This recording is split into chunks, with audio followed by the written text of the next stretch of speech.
Badger Football Podcast on the Bleav Podcast Network, presented by betonline.ag.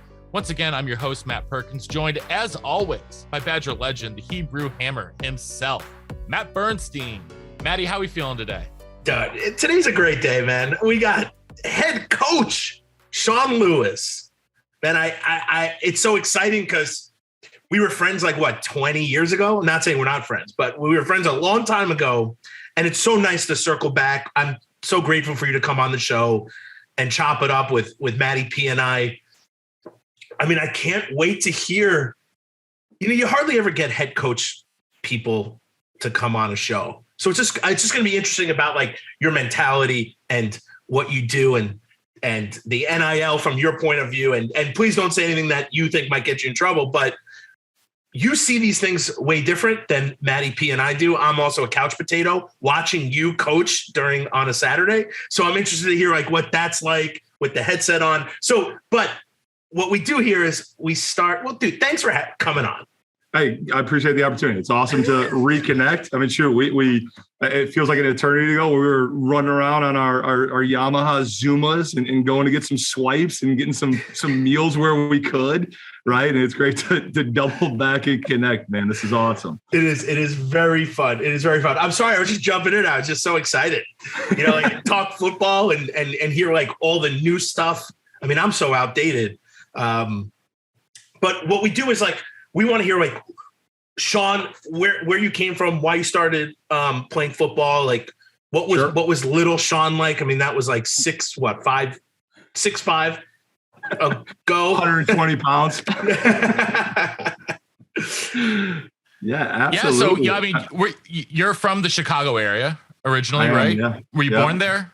I was not. I was born in Slidell, Louisiana. My dad was down there. And so me and my sister were born down there. And then my dad was from Chicago, and work transferred him back up to the Chicagoland area. So grew up on southern suburb, Oak Lawn, right outside the city, and played down there at Richards High School. And Coach Kevin Cosgrove found me down there. He's another Southside Chicago native, and plucked me and got me up to Wisconsin. But yeah, little Sean, man, tall, gangly. I've always kind of been that way. Didn't start playing football. My parents wouldn't let me start playing football until my 4th grade year. And so it was funny, great story that I love to tell. My friends started playing in 2nd grade, and it was I'm nagging my mom, and my dad was kind of always on the fence, hey, talk to your mother about it. She doesn't feel safe. You're so skinny. I'm like, yeah, I get it. What have you? Right. So it was always just basketball, baseball, and just run around with neighborhood friends. But finally, 4th grade came along. Mom was like, all right, you've been bugging me for 2 years. Let you have at it. Right. And so I go out, and all my buddies have been playing for 2 years. So they know what this is and what it's about. The old Oak Lawn Outlaws back in the day here. And I remember the first couple of days of padded practice and just being like, what did I get myself into? Right? Boy, this is all right. This is real. Here we go. And I remember my mom, she'd always take me to practice because she got home from work first, after school and everything. And then my dad would pick me up. And one of these days, I'm feeling way too sore. And I'm like, I don't want to do this. This isn't what I thought it was going to be. And we had one rule. We had multiple rules, but there was one rule that was always stressed in my family growing up. When you start something, you finish it. You're not going to quit, period. That wasn't an option. And my parents were awesome for me and my sister. We didn't want for anything. I was very fortunate, but we weren't rich either by any means, right? So they put up the money for this, and nope, you've been bugging us for 2 years. And my mom wasn't hearing it at all. And she's throwing me in my pads, and my butt pads, where my knee pad should be, and my thigh pads where a hip pad should be. And she throws me out of the car on the way to practice day. She's like, your dad will see you. You're not quitting. It was the first time that she was like, get your mind right. Let's go. And, my dad got me, and, I'm trying to tough guy it out. How was practice? And, but thank God moms are awesome. She didn't let me quit. And now, fast forward the video of life, I'm running my own program here, and everything that I have for me and my family and the journey that I've been on is because of football and my mom not letting me quit. So pretty cool. Do you ever talk to your mom and be like, or talk to other parents and be like, dude, football's the best sport. You should let your kid play? Absolutely. What do you say as a coach now to that question? Because that question is big. Absolutely. I think it's one of the most important duties that we have as a coach right now, to be a steward of the game and really to protect the game, So I think football is unbelievable. Obviously, you got to make sure that, the people who are leading and coaching and guiding the young people who are playing it are doing it the right way. But I think you'd be hard pressed, and I could argue and would argue that there's not a better sport to teach life lessons and the fellowship and camaraderie of teamwork, right? The diversity of a locker room, that if our world was that way in all facets, man, it'd be a heck of a lot better place, right? You would just be more open to ideas and perspectives. And, everyone has these niche roles that they play.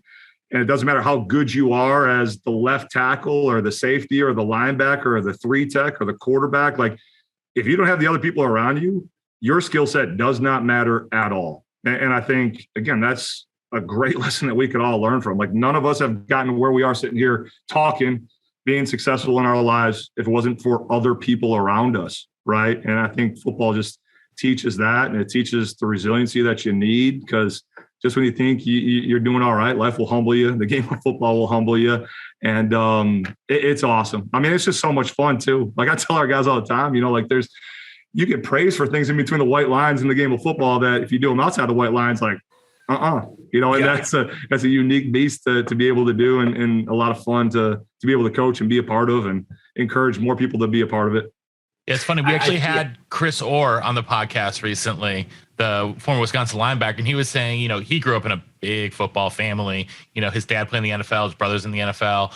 And he was saying that, he's talking to his mom. He's like, yeah, you would, like, I'm a completely different person in between the lines. You would not like the person that I am in between the lines. Was that sort of the same thing for you? Were you a different person once you stepped onto the field than you were off the field?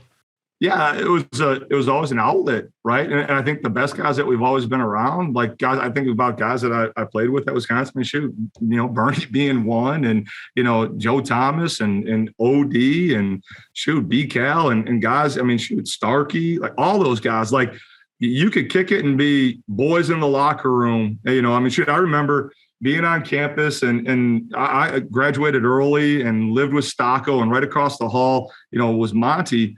And it was like one of those deals where we stepped in between the lines, and like he put his arm around me. I'm this young pup, like no problem. But then, I mean, shoot, he wanted to take my head off.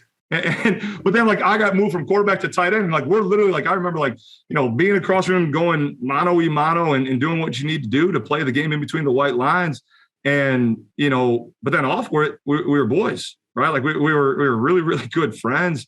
But yeah, you got to be able to flip that switch, and you got to be able to play the game in that way. And yeah, like some of the nicest guys in the world outside the white lines are some of the baddest dudes in between the white lines. Yeah, we're on a Zoom with one of them right now. Absolutely. Matt Bernstein. Absolutely.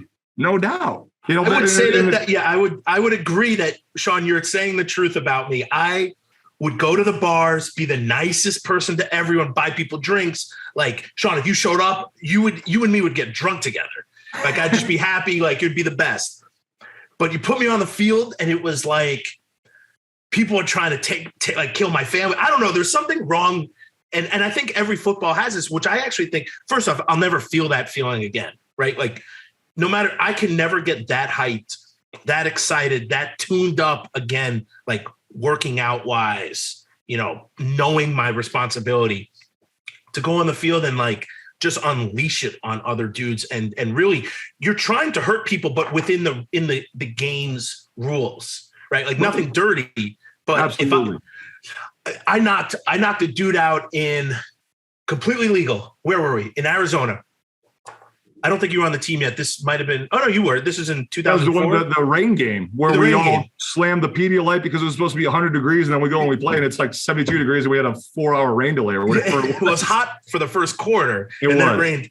I hit this dude straight on the ear hole. He crumpled. He was knocked out. Like he just went limp. Kind of scary actually to see. Sure. I was pumped. I was over him. Giving him like the Randy, like the macho man. I was like going pumped. I walk into the locker room. We're at meetings, and Hubes is like, "Bernie, get in here." I was like, "Shoot, I definitely missed a block. This guy wants to yell at me." And Hubes only he MF'd you. I walk in there, and he's like, "Guy, this is what I want to see for every play." He's like, "Bernie, why can't you do this on every play?" And just kept rewinding it, me knocking this dude out. And I was like, man, this is the best moment of my life. I think Humes gave me like a small, like a nice word, and I was like, man, this is amazing. But you can do those. So it's like crazy when you say like Monty, and some of my best friends are guys that we banged heads too many times. Zalewski is one of them. Like Taj, like these guys are like my boys. One of the biggest hits I took was in a spring scrimmage from Zalewski. We ran a little tight end middle screen, and I turned around. The ball was a little high. I tipped it, catch it, turn around, and Zoo ran through my face. And it was like, it speaks to the culture that we had, that Coach Chris has carried through, that you talk about a band of brothers there, and what we've created here at Kent State as well. Like, we could be roommates, we could be pals, we could go to Ian's Pizza at any hour of the day and be thick as thieves. But when you stepped in between those lines, if we were going to compete and you're going to put the ball down, there's going to be a winner or a loser. Like, I love you, bro, but iron sharpens iron, and strap it up. Like, stand by to get some. And that's all that you can hope for, right? And because of that, man, we won so many football games just because of our resolve and our character and our grit and our toughness, and that carries through. And those are pillars that I've built my program on here, that we learned there, that I know are steadfast no matter how the game has changed. Like, the simple fact of the matter is that the tougher team usually wins. Like, talent and skill being equal, if you're tougher, you're going to win, and it's a great thing. So let's go back quickly. You mentioned Paul Chris, and I want to ask you about the relationship like you might have had, or did you call him? But let's go back. So what made you choose Wisconsin? Like, who else was on the board? We're gonna kind of rush through it because I have 100 head coaching questions that I want to ask. Absolutely. So I don't want to talk about my college career there up at Wisconsin, other than I learned a ton of ball. But how I ended up at Wisconsin, right, was I was kind of a regional recruit, you could say, right? Like, Midwest, was kind of Big Ten up, and it came down between Iowa, Purdue, and Wisconsin. And I remember going up to Madison with my family in the summertime, and the staff taking me around, getting a chance to meet some of the guys on the team and everything. And everything that I was looking for was important for me, that my family was going to be able to see me play with how much they had put into it, right? So from where I was from and where Madison was, it was like 2.5, 245, maybe, if that, right? They're going to be able to see all the games. So that really played into an important factor in my decision. The degree that I knew I was going to walk away with, right? And then just the camaraderie and the comfort of being around the guys and the staff. It's like one of those deals that where it just, everything I was looking for, right, like, lined up. Like, they just, matter of factly speaking, like, there was a drive time that we were looking for. There was the degree program that I was looking for. And then the opinion, I leaned very heavily on my dad, who went around with me and got a chance to feel everyone. I think my dad's an excellent judge of character, right? And when he was around and got to interact with people, and we were just in the cities and different things like that, we just felt at home at Madison. And ultimately, it was one of those deals going before my senior year. It was like, that's where I knew where I wanted to be, locked it down, early enrolled, and got after it. So you were early enrolling was not a big thing when you were there. And so now it seems like there are like 8 to 10 kids for every school, every class that are coming in early. What was the early enrollment process like for you then? And have you been able to transfer some of that knowledge you gained while you were early enrolling to the kids that you are bringing in early now at Kent State? Yeah, awesome question. It was all brand new, and it was actually on a recruiting trip that a different school brought it up, because they had made the point that, they asked a question like, as a quarterback, we want our quarterback this class to be an early enrollee. Are you doing that? And I remember, like, me and my dad kind of looking at each other like, tell us more about this. Like, this is the first we're hearing of this. What are you talking about? And so I was fortunate, actually, the freshman high school coach that I played for was my academic counselor at my high school. So we went back, and it was like, hey, this school mentioned it. Let's talk kind of through the pros and the cons of it all. And, what do we need to do? And I actually ended up writing for my high school newspaper, because that counted for an English core credit because of the writing, which was awesome. And that gave me the core units that I needed to graduate early. And it was great. Like, got there, it was me and Jamison Davis. We were the only two in our class. And it was unique in a sense that it was so new. and you're kind of in this limbo of you weren't in. So I was in the 2004 high school graduating class, but the 03s were on campus. The rest of the 04 signees weren't. And so like by the time the summertime when the 04s came on, like me and Jameson were like, yeah, come on, like we'll show you around. Like we know where stuff's at. Like we were kind of like these like weird veterans that were still rookies. And it was always like, I just remember my whole time being there. It was like, what class are you in? Like, who do you belong to? Because it was such a unique deal. And having gone through that and lived that, again, there's pros and cons to it. Like I remember going back for my senior lock-in and like prom and graduation at the high school level. And I've been on campus for a semester already. Like I literally like took a nutritional science 132 final that first spring, the morning of my high school prom. Like took the final on a college campus. Mom picked me up, ran home, got my tux, and went to prom. Like very, very unique experience. And so being able to live that and speak it now, like we had 8 early enrollees this year at Kent State. So to your point, it's much more commonplace. And, just being able to speak to it from a having lived it standpoint helps just walk the kids through whether it's the right thing for them or not. Sean, that seems to be a common trend now is for more. I showed up at Wisconsin a couple of years ago and they had 10 guys there. To me, that's but you lived it. Did you like it? Like, was that something you enjoyed? Would you go back? I mean, my second semester, senior year in high school, you can do whatever you want. I mean, you could really do whatever you want. So what was that for you? Yeah, I mean, I enjoyed it because I knew that like where I was going and what I wanted to do, right? Like in high school, obviously there was the classroom setting, right? But athletically, it was football and basketball for me. And basketball was something that I played to stay in shape for football. And so I was signed. I would know that I was going to play, ball for the Badgers. And it was like, well, I can run around and I can play high school basketball again, or I can start, working towards the ultimate goal of becoming a starter and becoming a contributor at Wisconsin. And so I've always just been a real goal-oriented individual. I think the way that we all are driven in the sports world, right? And it was like, okay, I just felt like my time individually at the high school level was good. That had run its course, and it's time to go on to the next chapter. And, I felt it was really beneficial for me, not for everyone. Like it's something that like, even as though it's becoming more and more common, I think now it's more common because of how specialized young athletes are becoming really, really early. Like you just don't see multi-sport athletes, which is just crazy because, you show me a football player that's playing basketball and baseball or running track or wrestling year round. Like those are all skills that are applicable to the game that ultimately they're going to get a scholarship in or that they want to pursue. So, play as many sports as possible and don't have burnout in one sport. That's my PSA on that. But I think because of that, right, like it's much more commonplace and it's probably helping with the transition, maybe more than what myself and Jameson had when we did it, because there is a little bit more cohesion of, hey, it's 10 guys now, it's 8 guys now. Like there's a little crew there that gets to roll through the experience together. Yeah, and I would say that experience is tough coming from outside of Madison. Coming out from outside of Wisconsin, we had Tez on, and you just show up and you're at the Regent with 12 guys that you know from all over the country, and you got to try to figure out like who all these people are and who you are. But you had one dude. Although I actually, Jameson was a great guy, so you two Absolutely. Together were great people to come in with, but okay, so I don't want to get bogged down because I to me that's really special. Like you and Jameson coming in. I remember you guys coming, and I always thought like that was crazy because I loved my high school.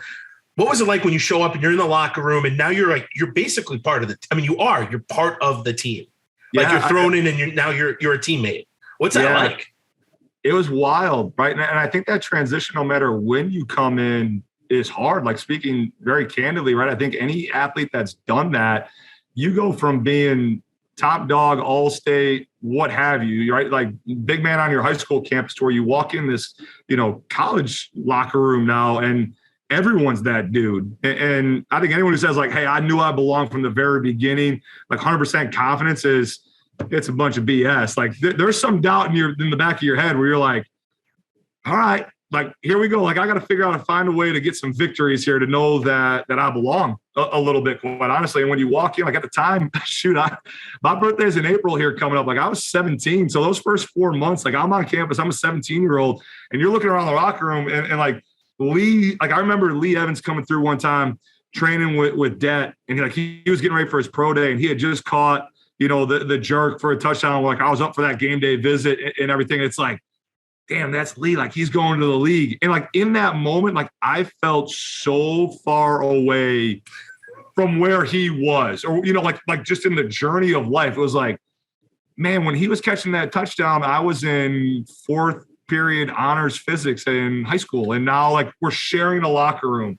And I remember one of the very first workouts, right? Like coming in, talking with Bebot and Herb's, like, talking me through the recruitment process. Like, you better come in here in shape. You better come here in shape. And I'm like, I'm going to come in here in the best shape of my life, because you come back at the start of that winter conditioning phase and it was like, all right, let's see who did anything over break and who's really in shape. And we get on the line and run the shotguns. The shotguns. And so we do like our first workout, and I feel like I'm in great shape. And like the workout downstairs was like, oh, that was real. And like I kind of like sat for a minute, and Bebot's like, yo, come on, let's go. We're going upstairs. And I'm like, we're going upstairs? Like, yeah, we're going upstairs to run. I'm like, oh, okay. Like, let's go upstairs and run. And it finished with some shotguns. I remember getting through all that and sitting in front of my locker, and it was just like, all right, like it's time to do more. Like anything that you did at the high school level to get you here, like that's all well and good, but it's time to crank it up. If you're ever going to get on the field and you're going to contribute, like you got to do more than you've ever done. And again, like that's just a great lesson to learn. Like, hey, there's levels to this. Like, you're at a different level. Like, let's go. Let's crank it up. So Sean, so you did the transition. What's the transition? Like, what do you do now? What's the culture for you with people coming in? What have you taken from Wisconsin in your journey to say, oh my God, I can do something better here?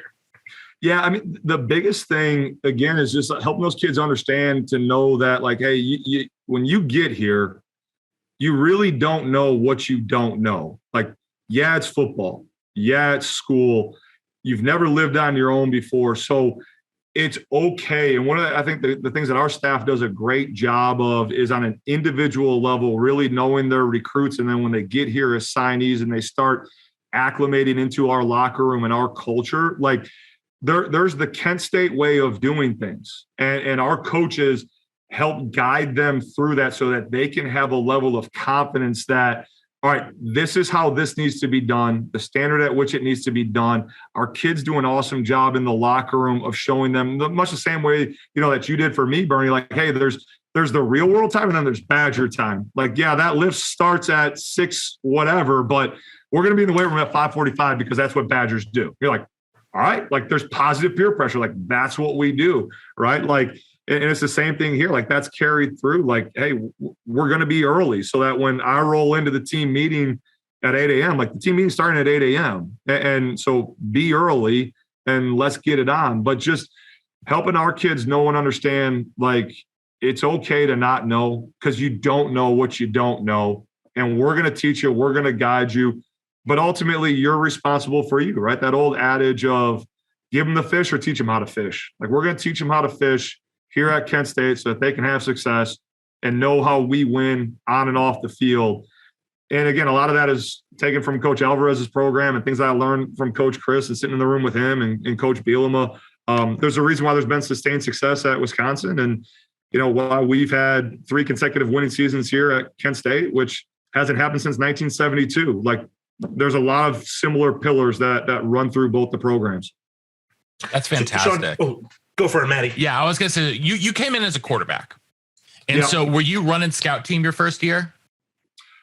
Yeah, I was up until the Minnesota week. And Minnesota had Matt Spaeth at tight end, who was 6'7", 270, whatever he was. First team all conference. I think he was an All-American. Like, he was a beast. He was a dude, right? And so I'll never forget, we got done with the developmental lift or meetings and we're getting prepped, taped and everything for practice. And I'm hanging out in front of the locker and Coach Palermo walks by and he goes, hey, come here. he calls me over by the equipment shed and everything, the gate.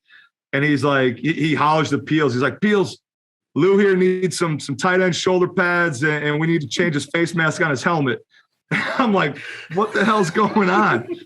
And he's like, hey, bud, your future in this program is at tight end, and there's no one in this program that can replicate Matt's faith more than you.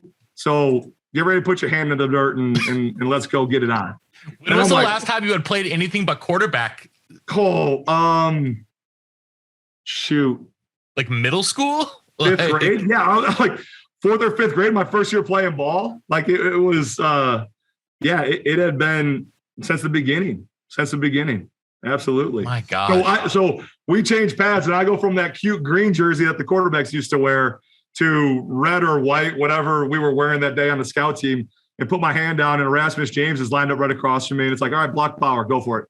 And I'm like, all right, time to go see the nutritionist, and how do we need to gain some weight? Time to get in that squat rack and put on all that heavy weight. Absolutely. Oh man, that seems like a very harsh transition. You know what?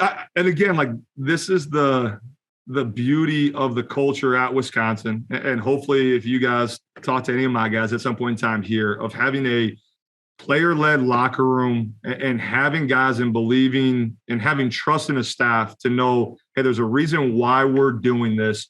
And having a guy, Jason Posiak coming over and saying, hey man, like you're going to be all right. Right. Like having OD come over and put his arm around me and say, hey, the journey and the path that you're about to walk, like I did it. Like here's some things that you can predict and shoot. I mean, Joel Nelson is one of the nicest human beings in planet Earth. And just the guys in that tight end room, right? Like how they openly welcomed me in, and still the guys in the quarterback room, like I was still like, so we made that transition, and then I was still signaling plays. Like I was traveling as a redshirt freshman, and it was like the guy signaling plays. So it's hilarious. Like, I'm down with the scout team running the tight end deal. And then come game day, like I'm just as locked into what's going on. And again, like it was a blessing in disguise because I had to know kind of both sides of it. And I just fell in love with the process of the weekly deal and, kind of put me on this path to be in the profession. But yeah, it was an eye-opening experience from not being touched at practice and just throwing the ball around to, hey, go scoop block Taj and, Monty and Erasmus and all those Jefferson dudes. And like, oh yeah, absolutely. You never, the thing is people don't get is the green jersey men do not go near that person. Right. Like, don't touch them. Don't go near them. It's that typical, used to be the red jersey, but we wear red. So they had the green.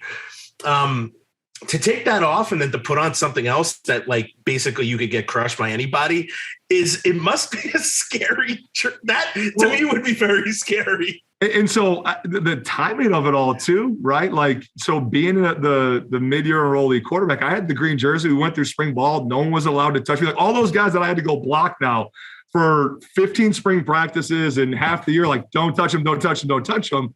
Then I come out in the regular go jersey, like, hey, he's live. He's going to block. Like, they're like, oh, it's on now. Like there was this like pent up rage where we couldn't touch you.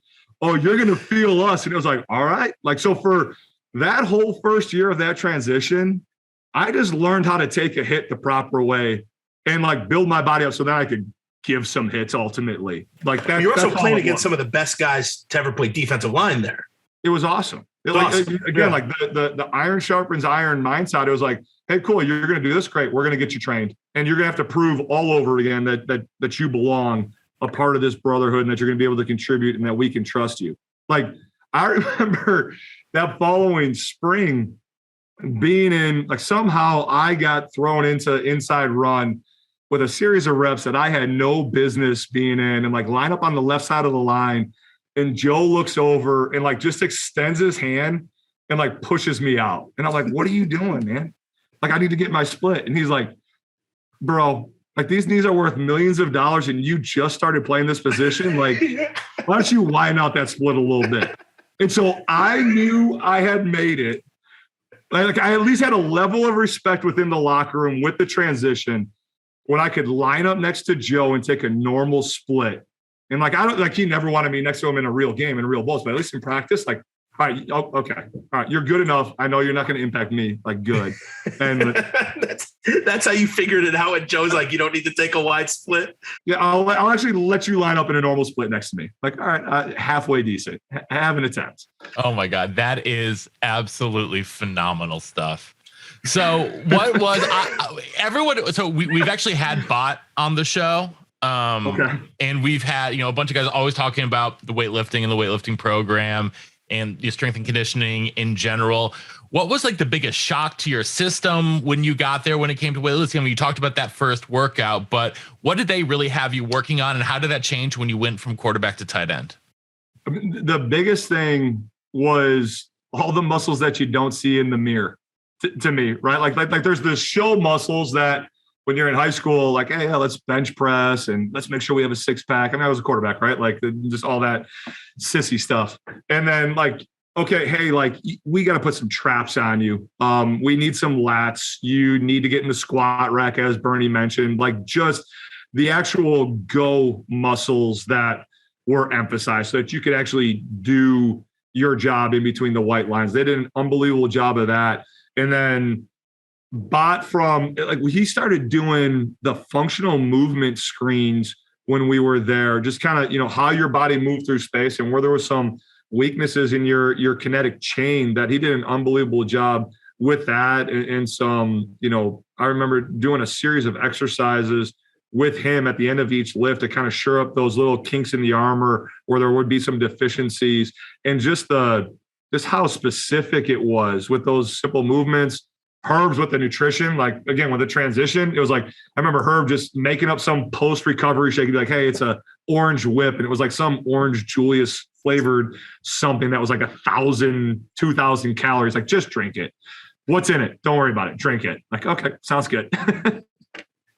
Those metric shakes were disgusting, by the way. Disgusting. Yeah, they're like concrete. Yeah. Anyone who had to gain weight, I feel really bad for at Wisconsin, because they made you drink the metric shakes. They couldn't, because we were still like kind of feeling like the shoebox. So like they couldn't give you anything really else. I think we had Ensures, but right. I think they would mix Ensures with the concrete metric shake. And it was like thick, gross. And if I was drinking one, JD or one of those dudes, Herbs would be like, Bernie, you shouldn't be drinking this. And I'm like, man, fat shaming started very early. There was something, I remember like the Babcock Hall like started producing something for us early on that was specifically for weight gain guys. And that was actually like when that started, it was like, all right, this actually tastes halfway decent. Like I can semi enjoy this. And that was pre-made? It was like in a carton or something. Yeah. I remember that too. It was like thick though.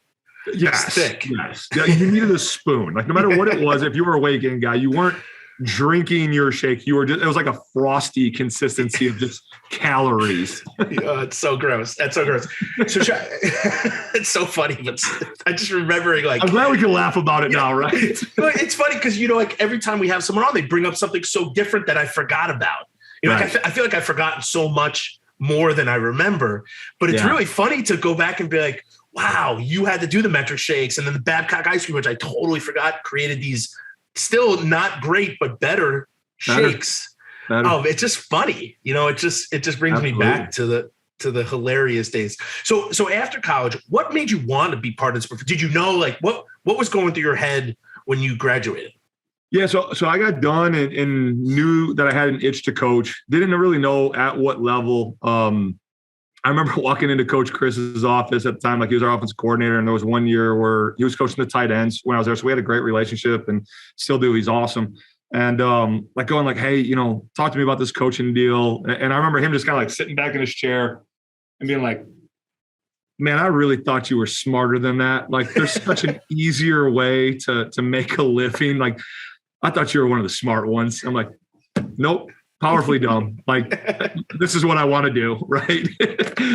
And so him and I had a great conversation about it. And I just, again, everything we kind of talked about in the beginning of the game, the lessons that it teaches you, the amazing coaches that we were around and the impact that they had on our lives at Wisconsin. I was fortunate to play for an unbelievable high school coach who was the all-time winningest coach in the state of Illinois. So it was like one of those deals where it was like coaching and how that has impacted my life and other lives and the team and the locker room. And like you said, Bernie, to where, like I was kind of having a healthy fear, I think, of like the excitement of game day and the rush and the energy that like, man, if I'm not a part of this, like where is that joy and jubilation and high going to come from? Right. And so, I messed around and did like the office supply sales, deal career for like 3-4 months. And it was just like, exactly, man. It was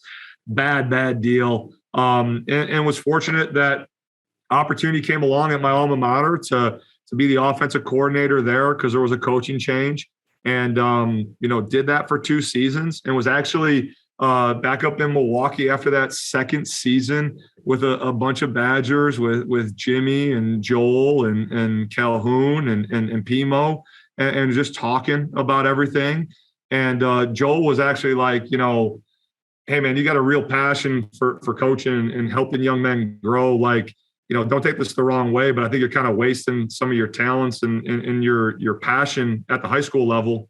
And, if you can make the jump, at the time I was, just dating my girlfriend and now wife. We didn't have a family. So it was kind of like that time, right? Like we're like, if I'm going to do this, we got to do it. And, was able to make that jump to the college ranks, thanks to Pimo and a door that he opened for me and everything. There's always a Badger tie through it that I've been very grateful for. And yeah, so it's just kind of one of those deals where, the impact that it's had on the young men that I've been able to work with, it's just been, man, so fulfilling on so many different levels. That's phenomenal. So you played under both Coach Alvarez and Coach Bielema, and you had Coach Chris as a position coach. What is like, they obviously all have very different styles and sort of it seems like, at least from the outside, I obviously hadn't played for them, different approaches to the game in terms of, their personas. What's at least like one thing you've taken from each of them and have tried to apply to your own coaching trade? Yeah. I mean, with Coach Alvarez, it was unbelievable to see him, in the last 2 years of his career.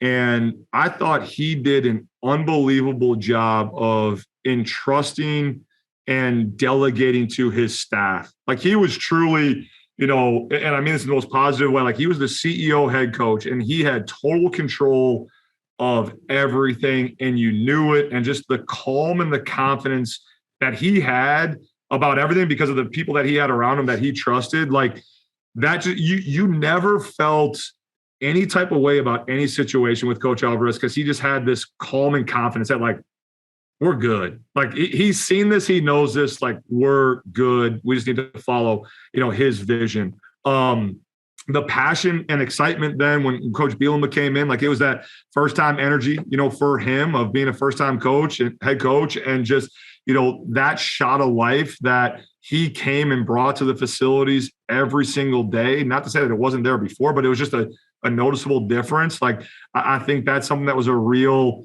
kind of energy giver to the program. And with Coach Chris, I loved his balance between, hey, we're here for ball and it's high level ball and it's really, really important. And we're going to do it at a high level and we're going to win at a high level. And he's one of the most competitive dudes I've ever been around, which is awesome. But like, I remember that year where he was our position coach with the tight ends and most days, not all days, but the majority of days, like that meeting didn't start until someone told a good joke that got us to laugh, or we told a good story like about the weekend. And it was like that balance of, yeah, you guys play football, but you're not just football players. There's a whole bunch of other stuff that makes you guys whole. And he dug into that, like it's just that holistic care. I think he does an unbelievable job with that. You know what? It's funny. Everyone has said exactly what you said. Really? On everyone. I think Barry is the ultimate CEO, right? He trusts his guys. Like I would only talk to him if I made a mistake or sometimes, like not a lot, right? But Coach White, I talk to every day and he coached us. you know, and it's so interesting. You know, Coach B, when he showed up and he was the D coordinator, was always like an upbeat. He brought that energy. You know, he would talk trash to the fullbacks, and it was fun. You know, he's like, "Oh, we're coming for you, Bernie, today." I'm like, "You guys can't come. Don't worry about it, Coach. I got these guys' numbers." And, you know, so it was kind of fun. And Coach Chris is always that guy, like could joke around, but took it very seriously, like the 50-50. But if you got him outside, like even if you got him in the room, like what you're saying, he's such a player's coach. Like he's such a fun, like he cares about your family, he cares about you. You know, it's not just football. It's holistic is exactly what you say. What have you taken from those three guys that you feel like you definitely use today?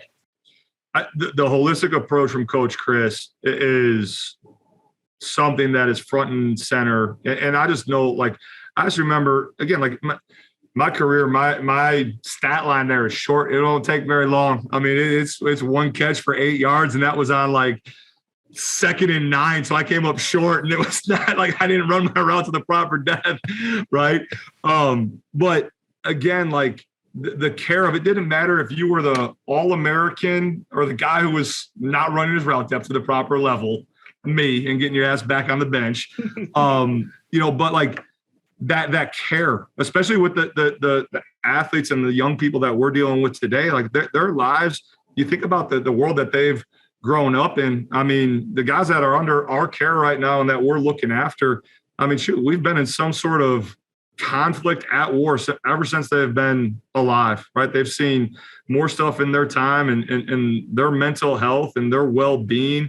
If you're only concerned about them as a player, I think you're wrong. And that's not how we're going to operate here. You know, like I want to make sure that them as a son, a brother, a friend, a significant other, everything that makes them whole, you need to know what's going on, because if you put that same, you know, kind of lens or look in the mirror with ourselves, right? Like as a husband, as a father, as a coach, as a son, you know, and sibling, like, man, if something's messed up in my home, or I feel like I'm coming up short as a father, right? Like it impacts me as a coach. And shoot, I'm 35, about to be 36 here. Like, and I still struggle with that on the daily, right? To where now we're talking about, okay, a 20, 21, you know, year old young man who's trying to figure out his way and, you know, his ultimate identity and where he fits in, you know, in the locker room, in the world. And if he's got something, if someone's sick back home and you don't know that, you don't care to know that, and all you're obsessed with is like, man, his performance and his output in the weight room and his performance and,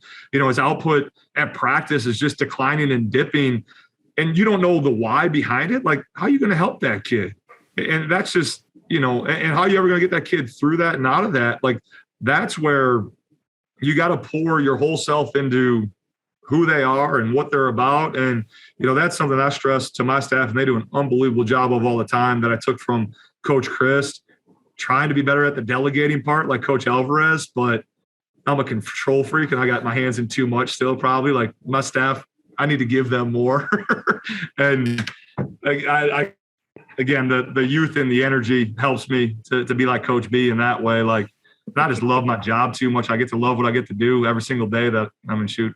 That's fantastic. So one other guy that you coached with, who I've always been a big fan of, is Dino Babers. You work with Coach Babers for a while. What is he like? Does he have any similar characteristics to any of these other guys? And then you went with him from Bowling Green to Syracuse. What was that transition like, going from being a coordinator in the MAC to being a coordinator in the ACC? Like, how did that sort of change your approach to the game? Yeah, absolutely. Coach Babers has a lot of similarities to Coach Chris, both, you know, from an X's and O's side of things. They're offensive-minded guys, offensive backgrounds. You know, very, very intelligent in the way that they go about their preparation, their personalities as well. Like in terms of, like, Coach Babers is a huge movie guy. Like, if you don't know movie quotes and you don't know movie references, it's going to be hard to carry on a long conversation with Coach Babers, because he'll lose your ass in a hurry, because he's going to drop something. You're going to be like, what? And you got to be able to keep up in that way. And then again, the care that he has for his young people, like he's an outstanding human being that cares about, you know, as a staff member working for him, you know, so he gave me my first opportunity as a full-time coach at Eastern Illinois. And it was one of those deals where, he took over Eastern Illinois. He needed an Illinois recruiter, a Chicagoland recruiter, and being from the Chicagoland, that was kind of like my foot in the door. But he has acted as a mentor and guided and really cared for me and my family through this whole profession. Like, I got there and I was engaged to my wife. And then, he sees me get married, and we have a conversation about like how that's going to change. And now, okay, you have a wife with you on this coaching journey and within this profession. And then we're at Bowling Green, and we're expecting our first child. And when I share the news with him, he calls me and he's like, hey, look, there's going to be a lot of practices in your life. There's going to be a lot of games. There's going to be a lot of football. You got a bright future. Good Lord's blessed you with a child that's coming. I don't want you to miss a single doctor's appointment. Like that, your first child, that first moment, that's never coming again, And so we actually moved from Bowling Green to Syracuse when my wife was 7.5 months pregnant, and ended up having our son right in the middle of spring ball. I missed a spring practice because of it, and I'm freaking out. Like, I'm an ACC coordinator. It's year one of spring ball. We're installing our system, and I'm missing this. And like, just the ease and the comfort. Like, I remember Coach Babers and the quarterbacks FaceTiming me on a Wednesday, because my son was born the morning of that Wednesday. They were having the quarterback meeting, and they just called to FaceTime me like, Coach, we love you. We're thinking about you. And whenever you get back, you get back, and just kind of calmed all of that for me.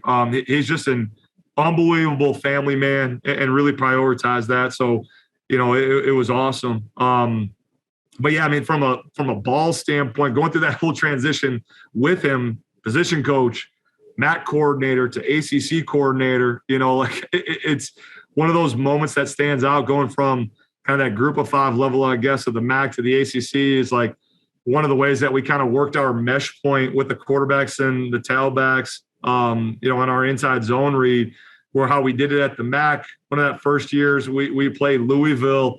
And it was kind of Lamar. It wasn't kind of. It was Lamar Jackson's coming out party on a Friday night in the Carrier Dome. It was like my personal welcome to the ACC moment. Like, we're running our regular, zone read mechanics, and Louisville had a defensive end. That's like playing both, like playing the quarterback, playing the tailback, and you're just like, you sit in the office, that Saturday morning afterwards, and you're just like, all right, we got to get better.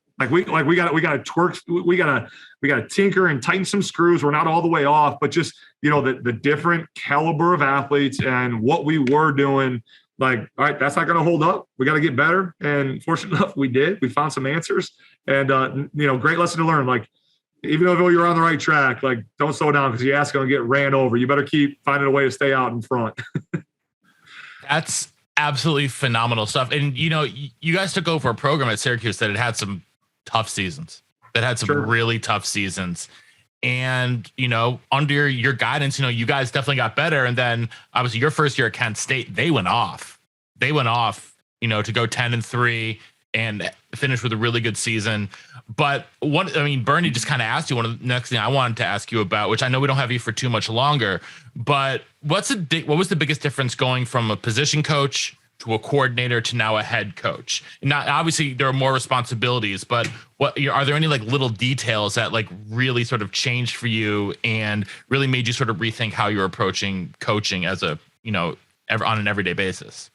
Yeah. The biggest thing is probably the most obvious, but until you're doing it and living it, like, you don't realize, like, hey, you really got to be dialed into this. It's just who you're leading and how you need to lead them, right? So as a position coach, you're leading your group, you're leading young men, and you're responsible for that little garden in the grand scheme of things, right? Like at Eastern Illinois, I had the tight ends and the slot receivers. Like, that was my job. Like, they had to be right in the overall scheme of things. Like, hey, make sure Eric Laura is where he's supposed to be, because we have Jimmy Garoppolo, and if Laura's where he's supposed to be, Jimmy's going to throw for 5,000 yards, and we're going to be okay, right? So it's like just this little plot of land, manage it. And then you go from that to coordinator, and you have to coordinate all of it, right? Like, hey, coach the quarterbacks, make sure those young men, the players, are right, but then how are you leading the staff to make sure that you're clearly communicating the offensive game plan and how it all fits together? And,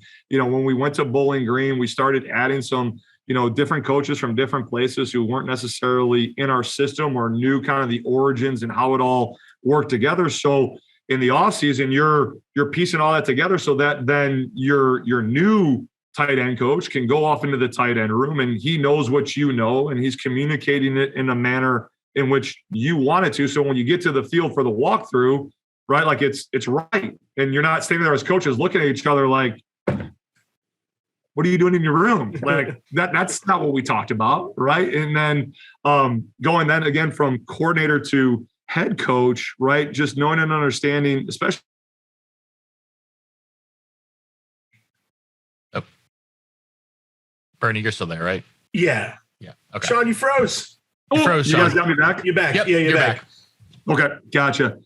Where'd I lose you You're guys going from at? coordinator to head coach. Okay. So from coordinator to head coach then, right, is the total ownership of anything and everything that happens within your organization, within your program, good, bad, or indifferent. Like that comes to your desk, right? Like I remember being there as a, offensive coordinator for the years that I was. And it was like, okay, hey, I need to know intimately about all my offensive guys, what's going on, and everything that popped up with that. And Bernie, kind of like you said with Coach B, like I still poke fun with the defensive guys, but like if there was a problem that needed to be solved with a defensive guy as the offensive coordinator, like that wasn't my burden to bear per se, right? Now, as the head coach, like the burden of leadership for any phase of the program, whether that was offense, defense, special teams, alumni engagement, right, program advancement and donors and that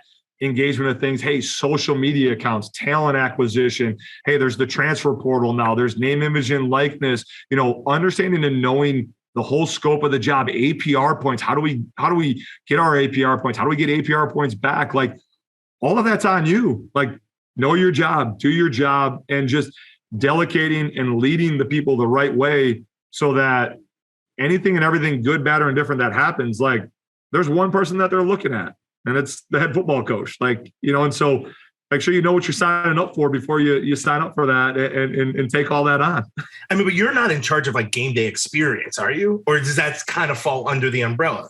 I have an input to it, right? In a sense that like there's an experience that I want our people to have. And when you come to a game day at Kent State University, like I want that to be in a line with the standards that we have for our football program. So, if something's not right, if I notice that the concession lines are way too long, like I'm going to go say something to someone because that community member that stood in that concession line, like they didn't have a positive experience. So why would they come back to Kent State football if that's the case? And they're just going to look to, well, who's leading Kent State football? That bald, tall guy who yells way too much on the sidelines, like that jerk. What's crazy is everything does kind of funnel up to you, no matter what it is. The hot dog's too soggy. Like, Sean, why didn't you cook it better? You mentioned, I know we were running out of time, but you mentioned NIL and the transfer portal. Yep. Two pretty new things. At least the NIL is very new. The transfer portal. To me, I like it, but I don't like it. There's obviously some pros and cons. You're a head coach. How important is that to your year-to-year, day-to-day ability to bring in the right guys that you want? And how does that change your approach to recruiting, just sort of scaffolding off of what Bernie has said? Yes. Yeah, absolutely. So taking transfer portal specific, I think it's just another – I think it's good. I think anytime that there's flexibility and options available to the players, all for it. Let's do it. That's fine, right? Like how many years have we seen coaches go here, there, and they don't have to sit and they don't have to wait? So on a very simplistic standpoint, like I get it. To me, the transfer portal is another bucket, let's just call it the way that, hey, there's the high school athlete bucket. There is the junior college athlete bucket. Now we have the transfer portal bucket of undergrads. We have the grad transfer bucket of all these different talent buckets that no matter which one you're going into, right, you need to know what you're looking for. And again, like our staff does a great job. To me, there's obviously the genetic standards. You need to have picked your parents the right way to play football at this high level, the way that we're coaching and competing at.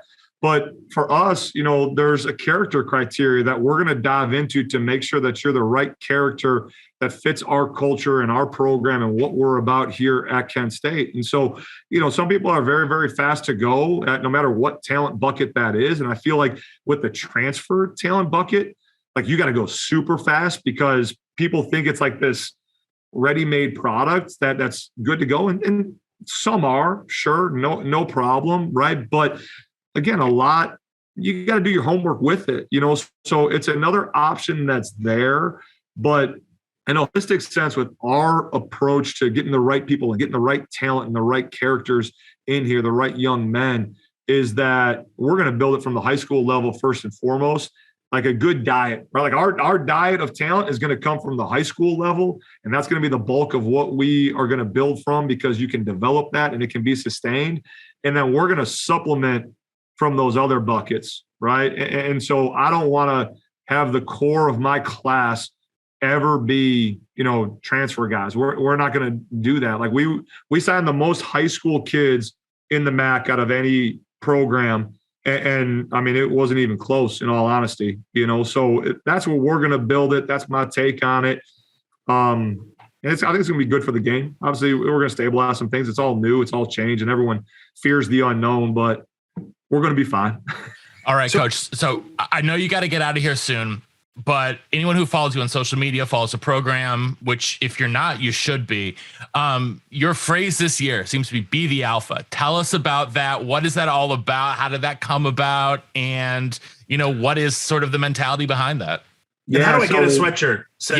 How do we get some swag is the real question. What, I gotta be a booster? We'll throw y'all some swag packages. We'll get them your way. No problem. So be the alpha for us. It's our number one core belief. And so the way that we define that within our Kent State organization here is to improve and perform today. Right. So you kind of see on all of our stuff, all our branding, right, where it's like kind of be the one that we can count on, and, be the alpha that day in and day out.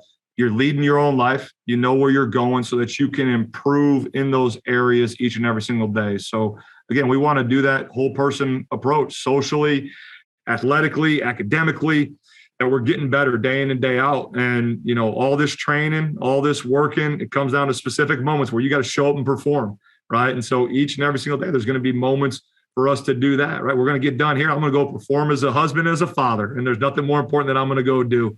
Right. And so that be the alpha mindset, it actually came from all the way back when I was in Charleston, Illinois, at Eastern Illinois. My fiance and I, we got a puppy and started reading up. And there was this section that I was reading where every single pup that gets born, right, kind of has the idea that being a descendant of a wolf, like someday they're going to lead the pack.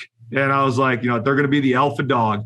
And I was like, man, what a great idea that if every single one of my slot receivers were going to be, hey, I'm going to be the best slot receiver in the country. And that's where, hey, be the alpha, be the best. Let's lead the country. Let's lead our own lives. And it's been something that I had as a position coach. It became a staple of who we were as an offense. And now that I tricked enough people to run my own program, we're going to ride with it and keep using it.